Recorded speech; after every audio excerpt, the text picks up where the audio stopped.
लोक अदालतमध्ये एकूण 1406 केसेसमध्ये गुन्हेगारांना शिक्षा, 5,03,000 रुपये दंड वसूल.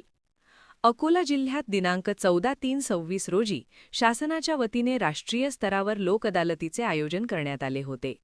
अकोला जिल्हा पोलीस दलातर्फे लोक अदालत अनुषंगाने 15 दिवस पूर्वीपासून तयारी करण्यात आली होती.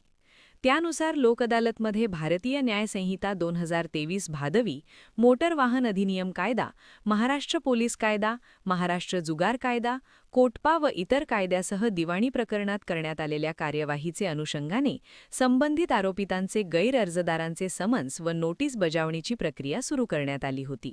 दिनांक 14/3/2026 रोजी अकोला जिल्ह्यामध्ये मा न्यायालय व अकोला जिल्हा पोलीस दलावे संयुक्त विद्यमाने लोक अदालतमध्ये वरील सर्व कायद्याचे उल्लंघन केलेल्या गुन्हेगारांविरुद्ध एकूण 1406 केसेस निकाली काढण्यात आल्या आहेत व 5,03,000 रुपये दंड आरोपितांकडून वसूल करण्यात आले आहे.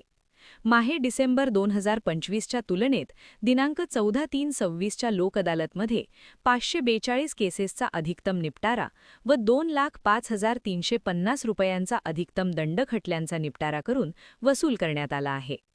अकोला पोलीस दलकडून नवीन कायद्यातील भारतीय न्याय संहिता 2023 अन्वये लोक अदालतमधील आरोपितांविरुद्ध अकोला जिल्ह्यात दाखल गुन्ह्यात जास्तीत जास्त समन्स व नोटीस तामील करण्यात आले व विशेषतः भारतीय न्याय संहिता 2023 या कायद्याच्या खटल्यातील गुन्हेगारांना शिक्षा होण्यासाठी सर्वतोपरी प्रयत्न करण्यात आले आहे.